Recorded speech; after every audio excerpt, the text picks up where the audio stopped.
Hello again, everyone, and welcome back to the front line with Joe and Joe Pasillo and Joe Resinello. And once more, let us go into the breach. Woke, woke, woke, woke, woke. That's all we hear. Do we really know what it means?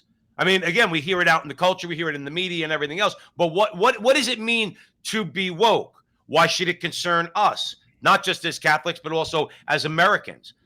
This is something that, everybody, that's why we say at the show all the time. Joe and I have the guests on that are going to explain these things to us because Joe and I are learning and get educated just as much as anybody else. So we have a friend of the program who's been on our show a number of times, who's written several books, which we're going to mention to you that you ought to go out and buy, not the least of which is Return to Order: From a Frenzied Economy to an Organic Christian Society. That's right. Christian Society, where we've been, how we've got here, and where we need to go. That's Jon Horvat coming back to the show, who is a scholar, researcher, educator, international speaker.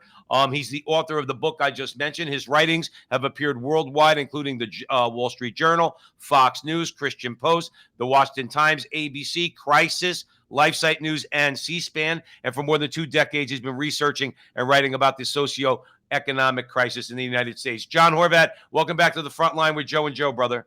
Great to be on. Always great to be on. Thanks, Jon. Jon, let's start here. I know Joe has a few things he wants to get into. Let's define our terms, okay? Always important, because I think a lot of times what we might do is take too many things for granted to think people might actually know what a certain thing means. What is woke? Tell everybody out there, what is woke? What does it mean to be woke? Woke is a term used by the left. It's it's supposedly an awareness of injustices, of problems, of racism, of all the leftist causes. And so when a person is woke, he's aware of them, and he wants to make amends for them, and he wants to try to work things out. It's one of these words that they use to has sort of a sympathetic sound to it, because you want to be awakened. It looks very good, but at the same time, it has the connotation of saying, well, I'm on board with the leftist agenda. Okay. All right. Let me ask you this. You mentioned awakening. Usually you hear the word awakening and you think in terms of religion, like Yes. a religious awakening.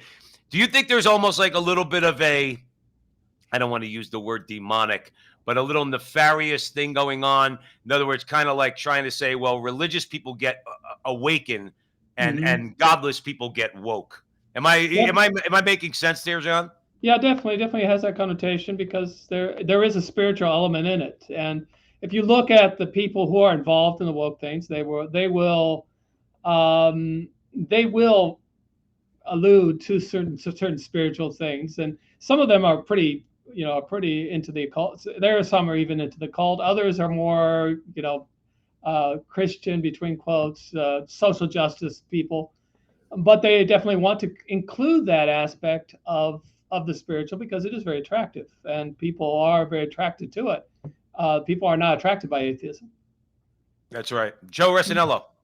Jon, this is such an important conversation because companies are promoting woke agendas. I don't understand it because you're isolating your basic market. Have they miscalculated? We've seen this with Bud Light. We've seen this with many companies, actually. CNN, to be Mm-hmm. truthful with you, their ratings have hit the Mm-hmm. basement. You see it in Disney. They fired a CEO. Mm-hmm. They're not in touch with their consumers. Did they miscalculate? Please break this down for us. I definitely think there was a strong reaction, maybe a reaction that was not as strong, was stronger than that they realized. But you don't become a multi-billion-dollar company by making miscalculations. They definitely knew that this demographic of the Bud ad, or the Bud influencer, was not the demographic of Bud Light. They knew it, and because they track everything. These are You have the best marketing departments in the world that money can buy, that are on the heads of these companies, and you have also the best damage control people that are in the business. So I think there was a shift of priorities, not merely a miscalculation. There's definitely a shift in priorities in a lot of these companies, that they're no longer following what I call the god of money, but the god of gratification, the god of passions. Let me expand on that, because I read something that Mark Cuban said. Basically, he said it doesn't matter because people have short memories and they just forget. And Mhm. to a degree, I think he's right. What I think, and this is something I always hammer home on, we'll use Bud Light. Not only do people have to stop using it in the short term, forever. You Mhm. see, money moves the dial. It Mhm. does. And when you hit people in their pocket, to your point, these people might say they have like values. Their driving value is money. And if you take it from them, they'll change. And that's what I think Americans need to do. And remember, we just have to say, listen, I'm not buying your product anymore. Period. End of story. It's like Mhm. Starbucks. I remember they came out a while ago. They said, like, anyone who believes in traditional marriage, only traditional marriage, we don't want you as a customer. Well, guess what? I'm not going to go. Yeah. I like Starbucks coffee, but I'm Mhm. not going. I'll go to Dunkin' Donuts. Thank you very much. And I'm never going to go. Mhm. What are your thoughts on that as, like, a path forward? Well, definitely, money does play a role, but it's not the only role.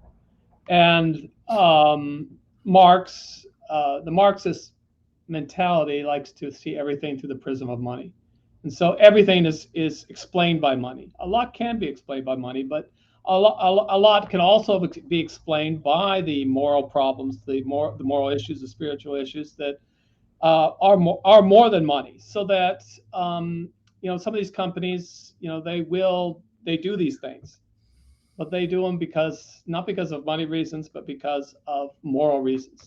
They're involved in the moral battle for the country, and their executives, their whole way of especially now, as companies become worse and worse, they want these things. They want the LGBTQ agenda, and so they're willing to make that investment, to take a hit, and I think it's reaching a point now where money used to be the sole point of reference, and now it's become another. It's still on the table, but it's not the only one.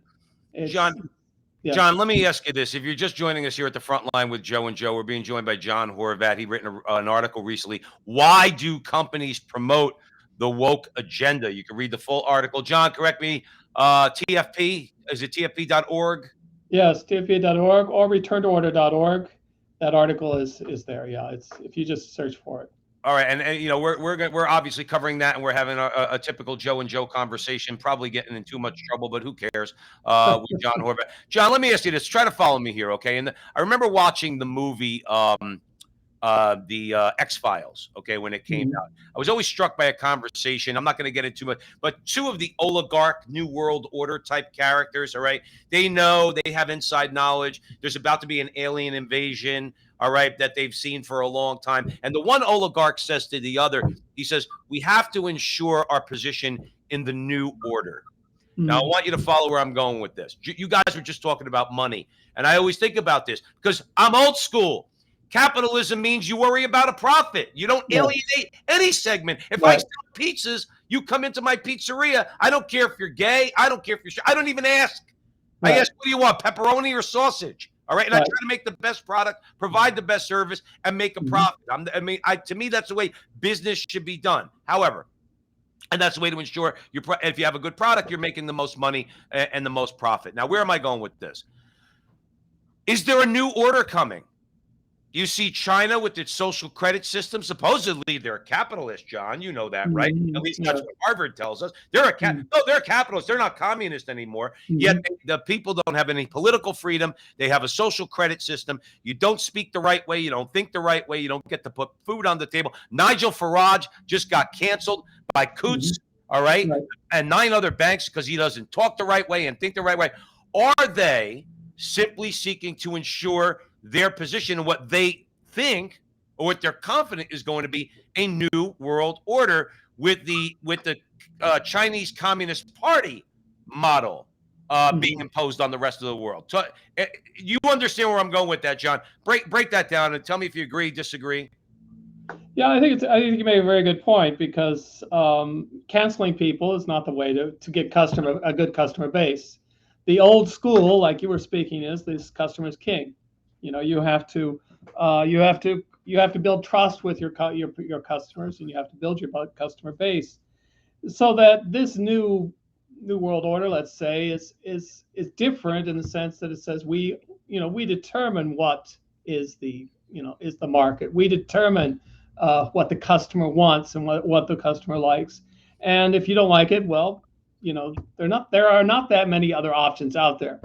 So that's they definitely their priorities have shifted. The shift used to be the customer is king. Now it is the council is king.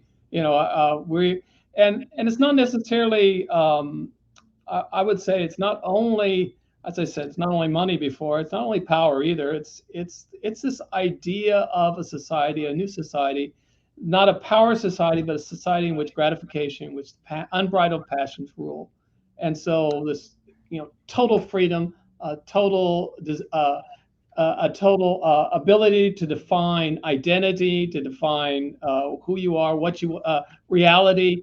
The imagination rules. These are the kind of things that are, I think, they're pushing ahead much more than just the classic things of money and power. Although they are there, but it's not the only thing there. Right. No, and that obviously seems to be the way it's going. That's why we have Jon Horvat here to talk to us at the front line with Joe and Joe. John, but you mentioned that in one of our prior interviews about you.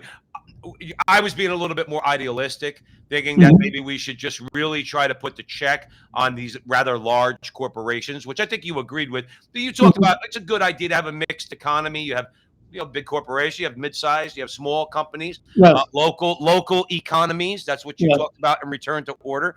Yes. But it seems, and Joe, I apologize for being long-winded, but I just want to, I think it's important. But it seems there's an aggressive attempt on the part of the government too, to not, to inhibit people from starting small businesses.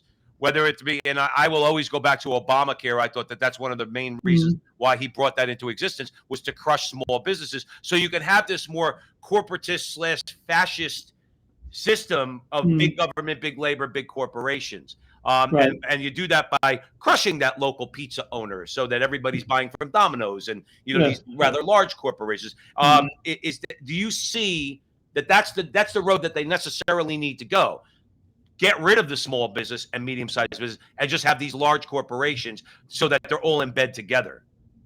Well, definitely. I mean, the intermediate organizations, both the small and medium, are essential for any type of socialist, any type of socialist regime.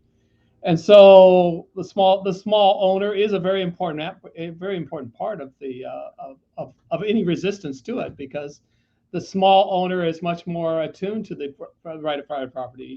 He owns less of it, but he really values that which he has.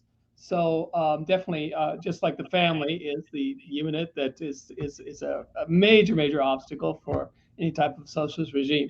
Anything that gets in between the individual and the government is an obstacle and needs to be overturned, and that is very much on the agenda. Let's say the agenda is the individual who can be what he wants to be, who can define who he is, and the government in between. Everybody else doesn't have a say in what's going on.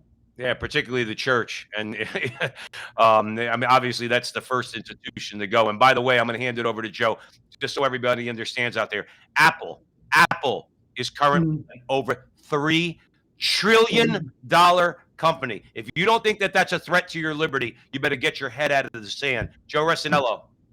John, I'm going to expand on something you said. You basically said they're willing to take less.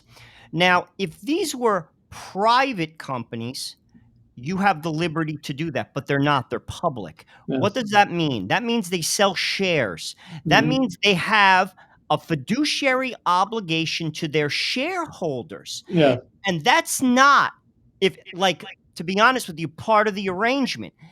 Could such say a class action suit put this to rest? That's what I'm thinking. Basically, the shareholders say, I'm just going to use an example, Disney. Listen, you are affecting the bottom line.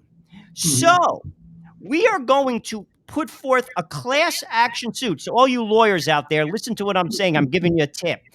you're affecting your shareholders and you're breaching your fiduciary obligation to them because they are not interested in your opinions. They're Mhm. interested in your profits. Is that a way to potentially break this? It could be if you have enough shareholders and if you have enough, ability to influence that the shareholder meetings and things. Of course, the left has certain mechanisms in place that sort of foresee that, with the ESG I'm metrics. glad you mentioned that. That was good. Yeah, ESG is I call it environment, Environmental social governance. I deal social with it at governance. work. So they are metrics that public companies put in place so that they can be rated, and a lot of times their credit is very much it's dependent on this, and a lot of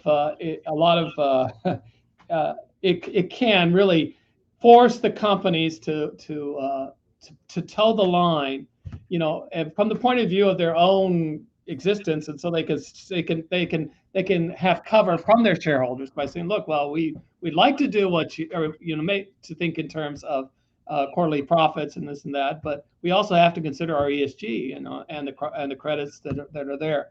So that is definitely one way in which they have cover from that type of thing.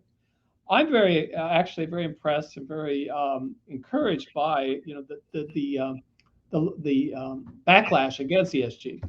It's been really huge. A lot of big companies are getting out of ESG funds. A lot of state governments, especially red state governments, have taken their pension funds out of ESG funds, especially BlackRock and some of the big three. Vanguard has just pulled out of ESG altogether, and which is a big player.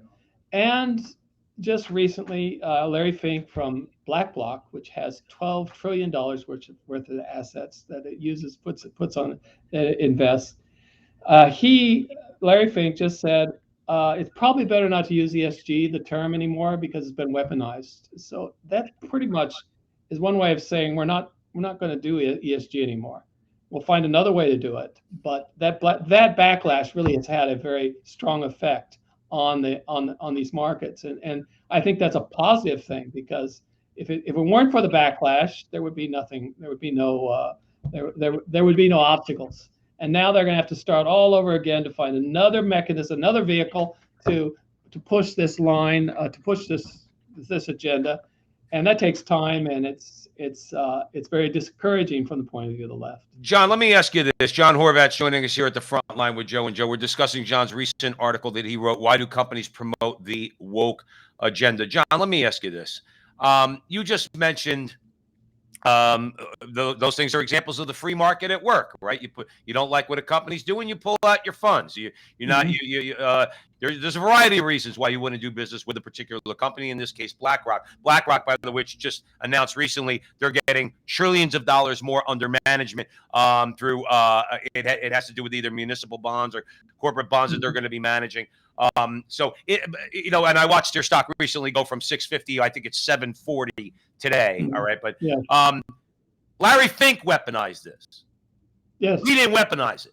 Okay. He made it a weapon. He made ESG a weapon against, conservative, traditional Americans to embrace agendas that we have no interest in whatsoever. None. I don't tell you shouldn't do business with someone who's gay. But don't tell somebody they shouldn't do business with me because I'm conservative and I like to talk to Jon Horvat at the front line with Joe and Joe on social media either. Now, here's my question. What you gave were good examples of what we could do. Joe mentioned boycotts earlier. You mentioned large corporations telling Larry Fink, hey, screw you, Larry. I'll go somewhere else. But let me ask you this. Companies could go in, all right, private equity firms. They could buy 10, 11%, 8%, 12% of a company's public shares, all right? And then they can start telling the boards of directors what to do. And they have the right because they own a certain amount of stock. Now, I'm using this as an example. Where does at some point government step in? Where the government says through regulation, yes, I know conservatives don't like that, John, through regulation, and say, well, if I own 1,000 shares of a company, why don't I get the voting rights that let's say Singer has or Larry Fink has or any of these private equity guys? Why don't I have vote? Why is it because he gets to buy 10% of the company, still a minority shareholder? Okay. Why does he get to say and I don't? Why can't I go into the boards of directors and say, hold it. I want to say in this. And my larger question to you, John, is how much regulation do we need to put in place against Wall Street to prevent these things from happening in the first place? Yeah, that's a good question. Regulation can work both ways. Yeah, as you're saying here, it could also backfire on you, and you could, once you get the regulations in, it's very hard to get them out. I think I think it's good to try to get those kind of things, those kind of concessions that will help the individuals. A lot of the ESG the backlash that has taken place has actually translated into legislative action and legislative anti-ESG programs and things that have been very helpful and very have done a lot in that regard. So I'm not opposed to it, but it needs to be accompanied with a lot of reaction and backlash, to get it in the news, to people getting upset. And I think a lot of people were upset about ESG, and that's what caused the problem. John, I guess my larger question, I might have been a little bit muddled, but here, I guess this is a more, let's say, fundamental question. Is targeted, effective government action sometimes warranted? And I choose my words carefully. Targeted, limited, but yet it can be effective without having over, which I'm sure we all disagree with, over-regulation. Right. Something that in law you say that through the regular, you say this is targeted, it's limited, the power of the government is very limited, but nonetheless, it can be effective in bringing about or preventing things from happening that we don't want to happen. Right, I think so. Well, I don't have any problem with that. I'll bring up another example that's maybe it's pretty interesting. I'm writing an article about it now. It's about DEI, diversity, equity, inclusion. Right. That was the rage. It's been the rage ever since the Floyd riots in 2020, and now there has been a backlash against that, and a lot of companies are firing their DEI executives, including Disney, Netflix. Some of the big ones have fired or let go their equity or their diversity to executives, and it's really causing. In fact, they're saying, well, some people are saying DEI is dead. It's over because of this reaction. And one of the things that prompted that was, first of all, it's associated with a lot of Marxist stuff, with the critical race theory. Another thing is that a lot of state governments got involved in that as well, like Governor DeSantis has targeted DEI in educational institutions and other places. And finally, the Supreme Court decision of 303 Designer has pretty much sealed that, because you can't, affirmative action is saying is unconstitutional. They're threatening to apply that to companies, so that DEI is now DIE. It's dead. It's died. It's not over. It's over. So I think that's an amazing reaction that you'd not expect. It's just something that. But it's largely because there was this very profound reaction, and I think a lot of people. The more we can spread the word, more we can do to incentivize this reaction, it will necessarily translate itself into legislation and regulation. Well, let's hope so. Joe Resinello. Where do you see this woke stuff going? I'm starting to see cracks. That's a crack in it. Mm-hmm. But I think people are tired of it. I'll be truthful with you. Yes. Where do you see it going? How do we fight it on a grassroots level? And for the companies that continue to comply with it, what's going to happen? Yeah, I think there is a crisis in it now, as that probably an unexpected crisis, because the normal way to deal with these things is to try to just force them through and not have the reactions we have. When these things happen, when there is reaction and backlash, many times they take a step back and they go to the next great acronym. Let's find another program. Let's repackage it, and that's where it's heading now. Is a lot of these things are going to be repackaged into something else. But the advantage of that is, at least the good thing about that is it takes time, and it wears down the other side. It wears down a lot of these. I was just also reading, because I'm doing this research on DEI. A lot of these DEIs are being being fired, and they have just graduated their first real crop of DEI executive, ready graduates who have just studied this, got their degrees in it and everything, and now they're coming into the market, and the market's not there. So it's very discouraging on the part of the left to have these kind of disasters happen. The battle's not over. They're going to repackage it. They're going to keep going ahead. They always want to keep going ahead, and I think, but the more we can cause them to have problems, the more we can wear them out, the better will be for our cause. But I have no doubt it's going in the direction of an entirely egalitarian society. And as Joe was saying, I think it has spiritual and even occult origins, when you come down to it. Well, remember, egalitarian societies always result in one thing: everybody being equally miserable, except those imposing the equality on everybody. Yeah. I wish the Marxists, especially the young ones who haven't thought this through, would get this through your head. Marxism will never work. Oh, you will always need someone to enforce it. Always. It will. The government will never dissolve. I like to tell them, and I have told people, get it through your head. Marx was wrong. Okay? Get it through your head. Stop drinking the Kool-Aid. John, I want to ask you one final question, then we're going to head out. Right. How important is it? You said they're going to repackage it, rename it, retool it, this, that, and we all know that that's what they're going to do. When a criminal gets busted, okay, when his gig is up, and let's say he doesn't go to jail, he moves and he has to adjust himself, okay, and he has to make some changes. They'll make the changes. How important is it in your mind that we have to make sure, aside from everything else we spoke about here, that we hold conservative politicians' feet to the fire to make sure that they hold the social media executives, okay, their feet to the fire, so that we, Jon Horvat, Joe, and Joe, can go out here, and many, many, many others can get out here on social media and could keep hammering, so that when they do repackage and retool and rename, we say, hold it. You just did the same thing you were doing, and we're here to tell everybody that that's what you're doing. How important is it to make sure that we hammer home the need for conservative politicians to make sure that these oligarchs, social media oligarchs, cannot stifle free speech in this country? Yeah, definitely very, very important. I mean, I think it's funny because with social media, with the internet and everything, it is something controlled by a lot of these big high-tech liberal firms, but at the same time, it opened up a lot of avenues for conservative thought, because you no longer had the monopoly of the big networks. You no longer had the monopoly of the post office as well. A lot of monopolies that were out there that were controlling or curating a lot of the thoughts that was out there were gone, and so an enormous amount of places, enormous amount of avenues to reach people and to get our ideas out there. And so, that it has helped the conservative cause to have these avenues and to sidetrack the main media and to be able to do what we're able to do, and to do things like what you are doing.